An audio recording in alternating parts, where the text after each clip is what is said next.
E aí, galera, estamos de volta, continuando com órgãos da OAB e vamos dar continuidade aqui às competências dos conselhos seccionais, né? A gente viu uma competência que era de criar e intervir nos conselhos seccionais, nas subseções, né? Ó, cadê? Vamos voltar aqui, ó.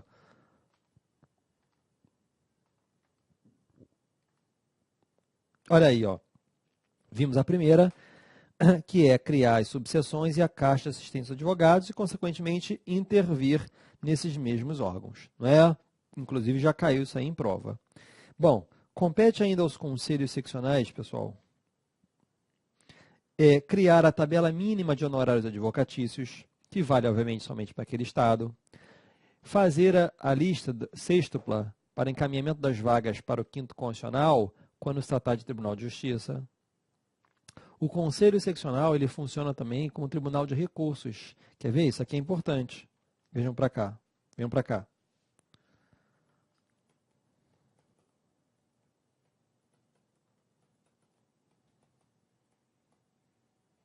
O artigo 58, inciso 3º do Estatuto diz o seguinte: as decisões tomadas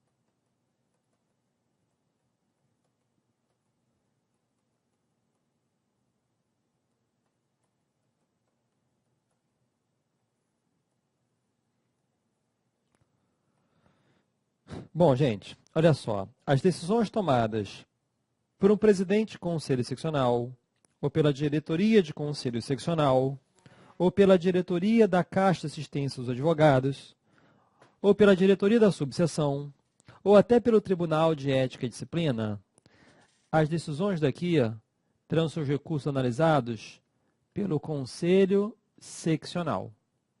Ou eles podem botar pelo Pleno do Conselho Seccional, o órgão pleno do Conselho Seccional. É porque o estatuto, né, gente, que traz o básico, ele diz que é o Conselho Seccional. Mas o regulamento geral que explica melhor diz que é o pleno do Conselho Seccional. E daqui cabe recurso para o Conselho Federal. Seria a terceira instância administrativa. Tá legal? Bom, gente, vamos aproveitar aqui que a gente falou do Tribunal de Ética e Disciplina.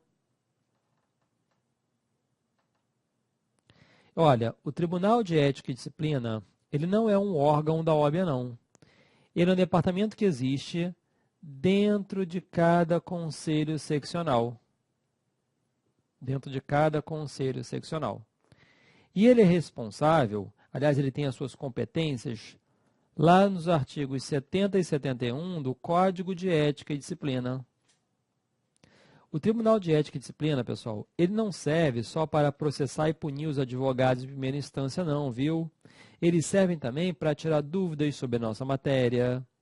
Ele serve para funcionar como tribunal de mediação, conciliação entre advogados que estão brigando por causa de honorários ou por causa de dissolução de sociedade. Beleza? Muito bem. Diante disso, vamos ao estudo dos conselhos seccionais. Aliás, das subseções.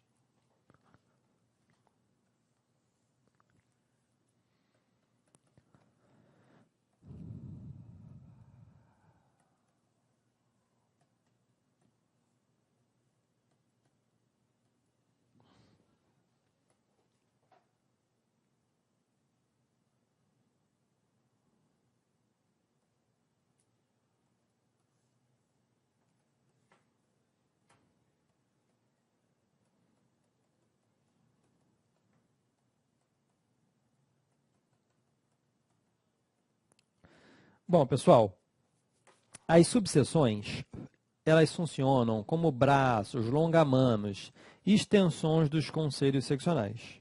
Vejam vocês que os nossos estados no Brasil eles são relativamente grandes. Então, é importante que haja uma representação da OAB nesses pontos mais distantes.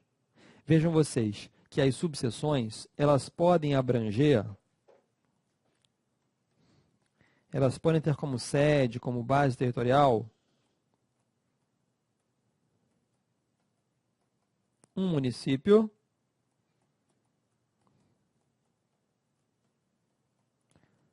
mais de um município,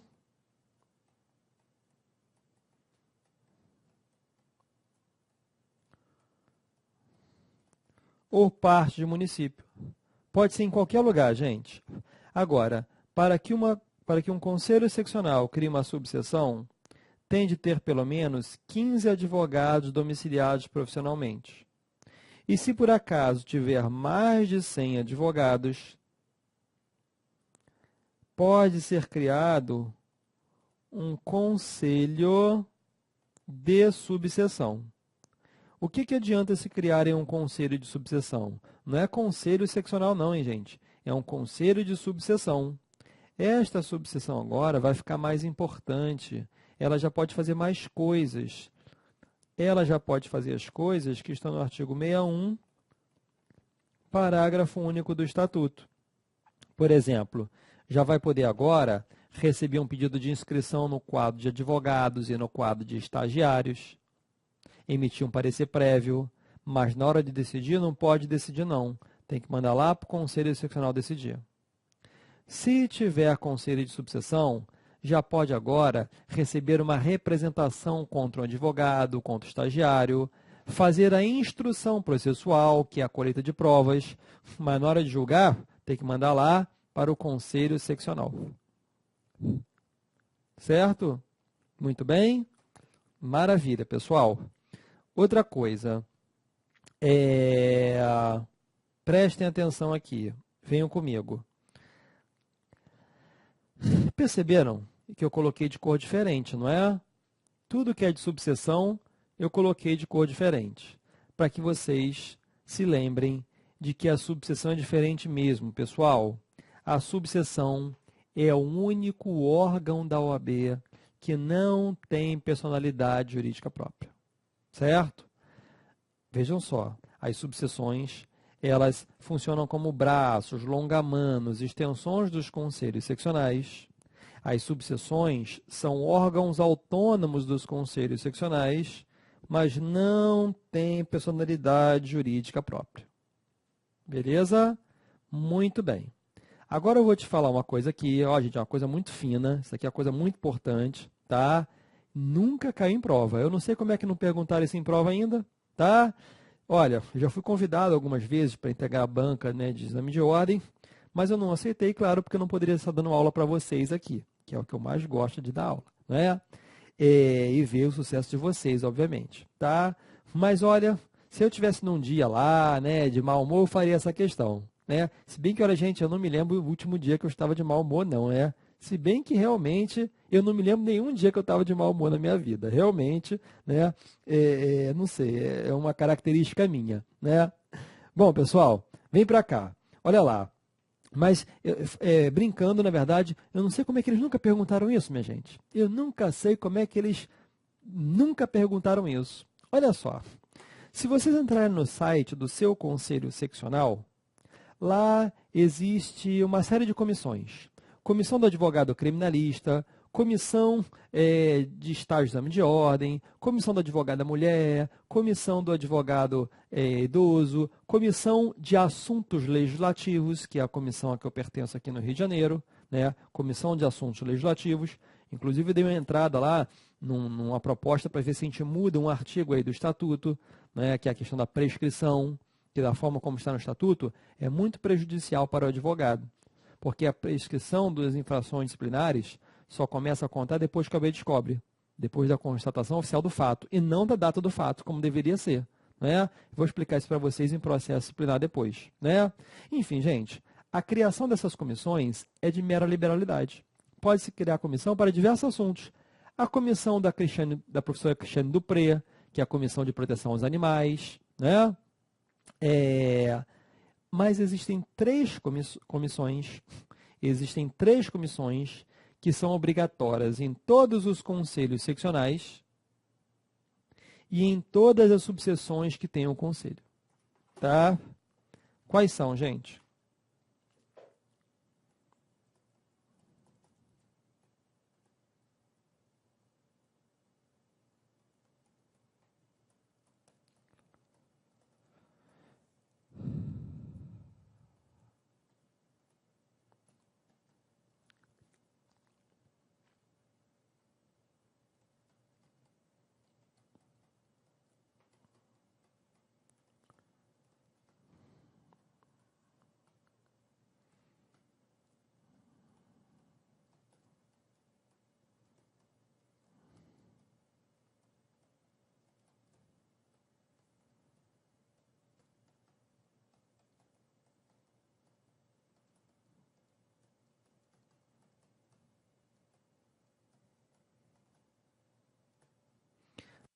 Comissão de Direitos Humanos, Comissão de Orçamentos e Contas e Comissão de Estágio e Exame de Ordem. Se bem que na prática eles até separam uma comissão de estágio e uma para a comissão de exame de ordem. Tem estado que separa. Mas, de qualquer forma, guardem isso, decorem isso. Quem não quiser decorar pode memorizar, tanto faz, porque qualquer hora isso vai cair na sua prova. E olha, pode ser que isso aqui caia na sua prova agora no 25º exame de ordem. Preste atenção. Tá legal? Muito bem, muito bem, muito bem.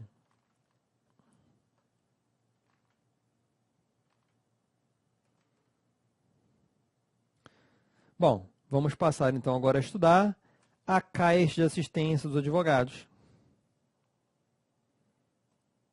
que, como o próprio nome já diz, a Caixa de Assistência dos Advogados tem a finalidade de assistir o advogado, de prestar uma assistência ao advogado. Pelo simples fato de os advogados e de os estagiários estarem inscritos na OAB, já há uma série de benefícios. Desconto em livraria, desconto em ótica, desconto em farmácia. Olha, uma vez perguntaram, mas foi na banca do CESP, quais são as fontes de renda da Caixa. Porque, olha só, de onde é que vem esse dinheiro todo para a Caixa criar, né? Às vezes, centro médico para atendimento de advogado, livrarias, óticas com desconto, né? Aliás, a Caixa também pode fazer convênios com restaurantes, cinemas, empresas aéreas, locadora de carro, né? Para poder lá dar desconto para o advogado, certo? Gente, as fontes de renda da Caixa são, primeiro, metade líquida das anuidades vão para a Caixa de Assistência dos Advogados. Artigos 56 e 57 do Regulamento Geral. E a outra fonte de renda é metade líquida das anuidades. Metade líquida das anuidades. Desculpa, acabou de falar essa, né? Metade líquida das anuidades. A segunda é que vocês querem saber, né? Olha, eu acho que essa vai cair na prova, hein? É o percentual das custas, pessoal. Percentual das custas judiciárias. Tá legal? Muito bem, muito bem, muito bem. Não é qualquer estado que vai ter caixa de assistência aos advogados, não. É somente naqueles conselhos seccionais em que houver mais de 1.500 inscritos. Tá legal? Então, para criar um conselho de subseção, tem que ter pelo menos 15 advogados. Subseção. Para criar subseção simples, pelo menos 15 advogados domiciliados profissionalmente. Conselho de subseção, mais de 100 advogados. E para criar a caixa de assistência aos advogados, mais de 1.500 inscritos. Beleza? Olha só. O artigo 44, caput do Estatuto, diz que a OAB tem personalidade jurídica própria. Só que o artigo 45 e seus parágrafos 1º ao 4º, também do Estatuto, eles vão dizer que quem tem personalidade jurídica são os seus órgãos, com exceção das subseções. Quem é que tem personalidade jurídica, então, gente? É a OAB ou são seus órgãos? Essa aparente incongruência, ela se resolve de uma forma muito simples. A OAB tem personalidade jurídica própria, mas que é revelada através dos seus órgãos, com exceção das subseções. Tá? Dê uma lidinha também no artigo 44, incisos 1º e 2º, que trazem as finalidades da OAB. Isso nunca caiu. É muito fácil, é muito simples, é importante você saber. Aliás, quer saber? Olha só. O inciso 1º do artigo 44 traz as finalidades institucionais da OAB. Defender a Constituição, o Estado Democrático de Direito, a justiça social, pugnar pela boa aplicação das leis. E o inciso 2º traz as finalidades corporativas. Ou seja, cabe à OAB, com exclusividade, punir o advogado, representar os advogados, selecionar quem vai ser advogado e quem não vai ser, estagiário também, quem pode entrar e quem não pode entrar na OAB. Agora, não confundam também, gente, isso é uma coisa muito fina, preste atenção, hein, gente, pode ser que caia na sua prova. Aqui eu acabei de dizer que o artigo 44 do Estatuto diz que cabe à OAB, com exclusividade, representar os advogados em toda a República Federativa do Brasil. Só que se você pegar o artigo 11 do Regulamento Geral, lá diz que em alguns casos, quem vai representar os advogados é o sindicato dos advogados ou, na sua falta, ou federação ou confederação de advogados. Gente, a lei, o Estatuto, diz que cabe à OAB com exclusividade representar os advogados. Que papo é esse do artigo 11 do Regulamento Geral, que está dizendo que quem vai representar os advogados é o sindicato ou federação ou confederação de advogados? Gente, olha só, é porque o Regulamento Geral diz que quando se tratar de alguma coisa que tenha a ver com relação de emprego, exemplo, imaginem que uma empresa esteja violando o salário mínimo do advogado empregado. Quem vai intervir é a federação, a confederação ou o sindicato de advogados. Agora, imaginem se eu, advogado, vá visitar um cliente preso e tem uma decisão de que, lá do diretor do presídio, que só advogado para visitar cliente preso tem que ter procuração. Não. É uma prerrogativa da advocacia visitar cliente preso sem procuração. Ali, quem vai intervir é a OAB, porque é um direito não só dos advogados empregados, mas qualquer advogado que for lá querer ver um cliente.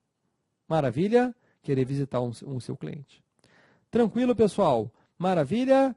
Venham para cá. Olha, eu vou postar algumas dicas depois lá no meu Instagram até o dia da prova, tá? Essas dicas de última hora são importantes também. Acompanhe lá. Meu Instagram é prof, de professor, Sem ponto, sem nada. É Prof. Paulo Machado. Prof. Paulo Machado, tá? Sigam lá, porque volta e meia eu estou postando umas dicas importantíssimas também, tá? Bom, então vamos voltar aqui e aproveitar que esse tema já está no quadro e falar sobre eleições e mandatos.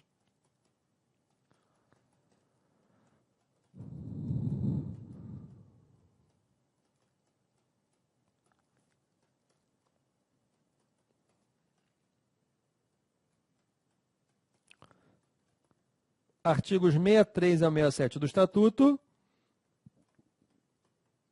e artigos 128 ao 137 do Regulamento Geral. Bom, gente, as eleições se realizam de 3 em 3 anos. Por isso, os mandatos têm duração de 3 anos. Tá? O que acontece aqui é o seguinte.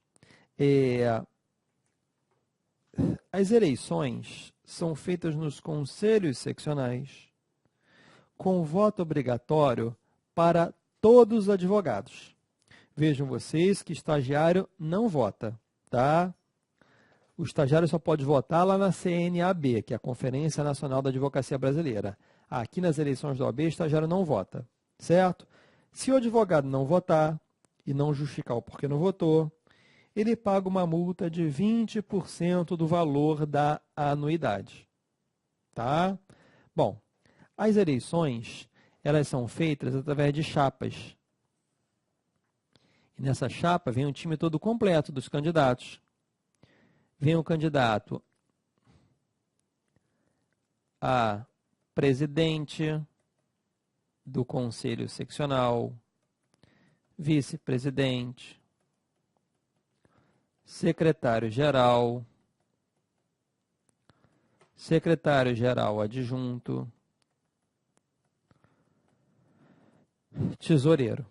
Aliás, esses 5 aqui integram a diretoria do Conselho Seccional, tá? Bom, aliás, olha só, gente, presta atenção. A OAB é formada por 4 órgãos. Todos esses órgãos têm uma diretoria, e a diretoria de qualquer órgão é sempre composta por um presidente, vice-presidente, secretário-geral adjunto, tesoureiro. Nessa chapa, que traz o time todo completo lá dos concorrentes, né, dos candidatos, vem ainda a diretoria da Caixa de Assistência dos Advogados, vem os nomes dos conselheiros seccionais e também vem os nomes de 3 advogados que são os conselheiros federais, tá? 3 conselheiros federais de cada estado vão estar os candidatos aqui. E tem mais, hein? Quem for votar na área de uma subseção vai votar 2 vezes, porque na subseção vão ter os concorrentes, a diretoria da subseção. Tá? Bom, gente, as eleições são realizadas lá nos conselhos seccionais.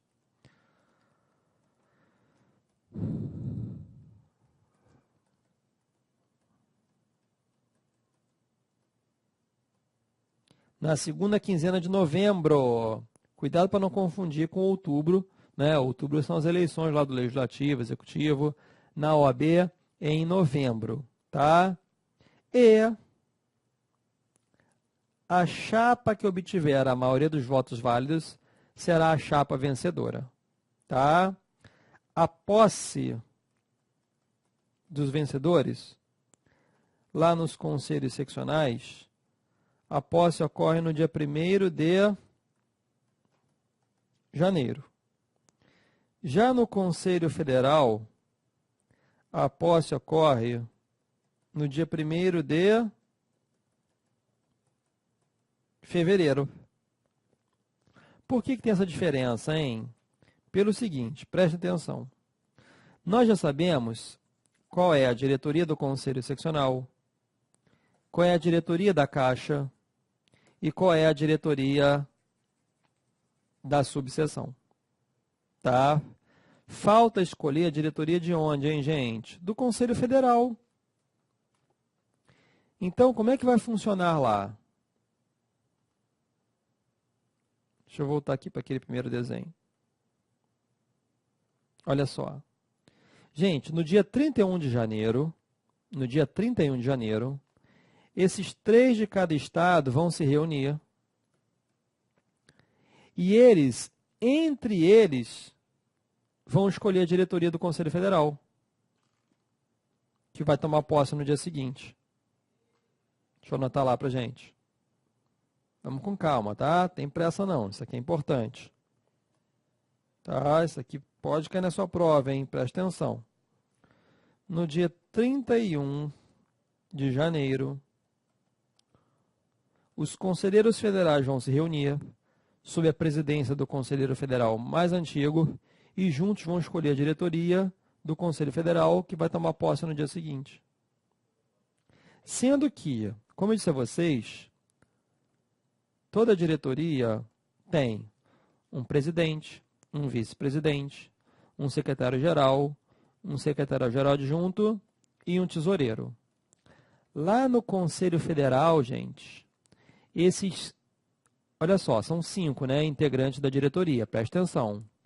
O presidente do Conselho Federal, que é o presidente nacional da OAB, é o único que não precisa ser escolhido entre esses 3 de cada estado. Entre esses 3 do Rio, 3 de São Paulo, 3 do Acre, 3 da Bahia, né? Os 4 de baixo devem ser escolhidos entre esses 3 de cada estado, mas o presidente do Conselho Federal pode ou não ser escolhido entre esses 3 de cada estado. Perceberam? Tranquilo? Maravilha? Muito bem. Muito bem, muito bem, muito bem, pessoal. Bom, então acabamos de falar... olha só. Já perguntaram também quais são os casos de extinção do mandato.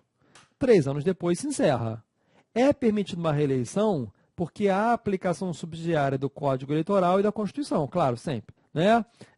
Para aqui, para a nossa parte de eleições e mandatos da OAB, certo? O próprio Regulamento Geral diz isso, tá?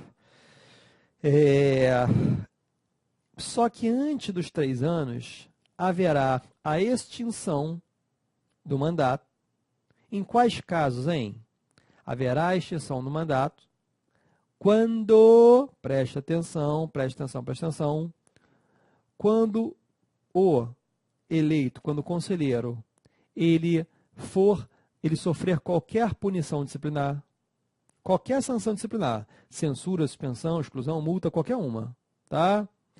Quando ele faltar a 3 reuniões consecutivas ordinárias, ou quando ele passar a exercer uma atividade compatível, tendo que licenciar ou cancelar a inscrição. Tá bom? É o artigo 66 do Estatuto. E o 66, parágrafo único, diz que se houver vacância, a escolha vai ser feita pelo Conselho Seccional. Porque é onde tudo nasce. Não é verdade? Onde tudo começa. Tá bom, gente? Então, aqui a gente terminou de estudar órgãos da OAB, eleições e mandatos. Agora nós vamos conhecer os quadros da OAB. Quadros da OAB.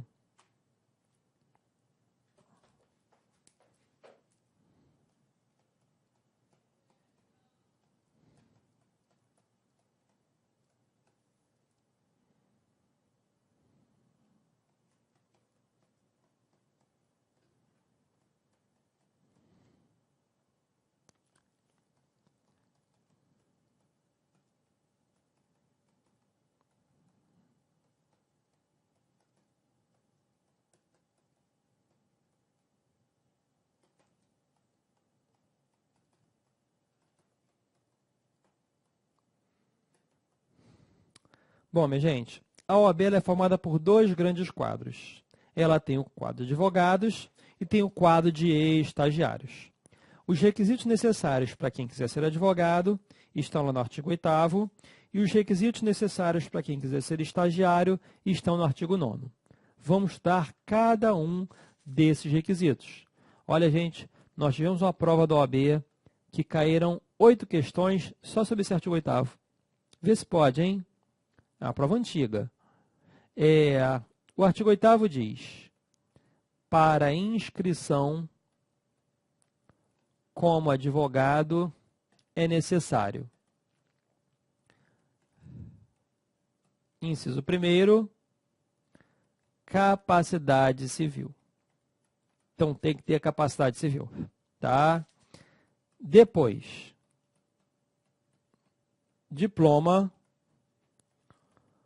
ou certidão de graduação em direito. Óbvio, né? Antigamente, com o Estatuto Velho, era o diploma que se exigia. Só que o novo legislador, percebendo que demora muito para sair, trouxe essa opção. Se o diploma não estiver pronto, leve a certidão de graduação em direito.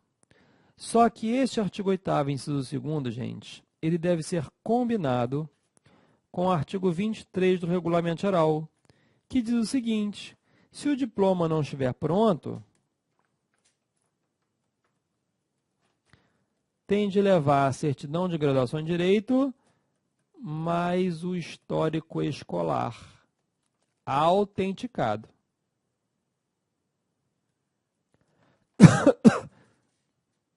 Tá?